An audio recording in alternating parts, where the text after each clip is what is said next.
একটা আসন আমি আমার ছেলেকে দিয়ে দিলাম, আর সেই মন্তব্য ঘিরেই এখন তীব্র রাজনৈতিক চর্চা শুরু হয়ে গেছে রাজ্য জুড়ে। দুটি আসনে জয়ী হওয়ার পর রেজিনগর আসনটি ইতিমধ্যেই ছেড়ে দেওয়ার সিদ্ধান্ত নিয়েছেন হুমায়ুন কবির। রাজনৈতিক মহলের মতে আসন্ন উপনির্বাচনে ওই আসন থেকেই ইউপিএর হয়ে লড়াই করতে পারেন তার ছেলে গোলাম নবী আজাদ। হুমায়ুন কবিরের এই মন্তব্য সামনে আসতেই শুরু হয়েছে নতুন জল্পনা। তাহলে কি এবার সরাসরি রাজনীতির ময়দানে নামছেন তার ছেলে? নিয়ম অনুযায়ী দুটি আসনে জয়ী হওয়ার পর একটি আসন ছাড়তেই হতো, আর সেই আসন ছাড়াকে কেন্দ্র করেই এখন রেজিনগরের রাজনীতিতে বাড়ছে উত্তেজনা। এখন নজর উপনির্বাচনের দিকে।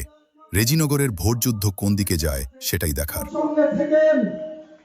আমার ছেলেকে প্রার্থী করব, সে প্রার্থী আমি প্রার্থী করব এবং আপনাদেরকে আরো বেশি ভোটে তাকে জিতাতে হবে, আরো বেশি ভোটে তাকে জিতাতে হবে।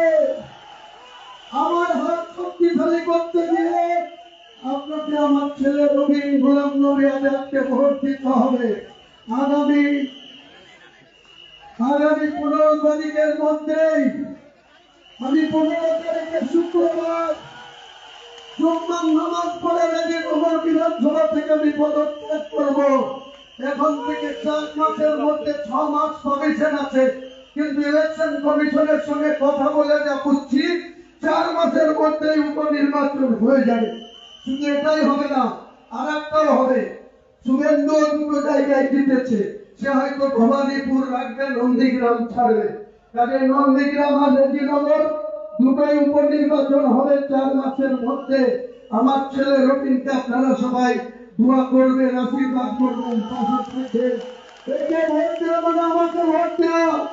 আপনাদেরকে আমি কথা দিচ্ছি, রেজিনগরে কারো রংবাজি চলবে না, রেজিনগরে কারো তুলাবাজি চলবে না। আমার ছেলেকে কোনোদিন কারো লটারি দিলে শক্তিপুর থানার ওসিকে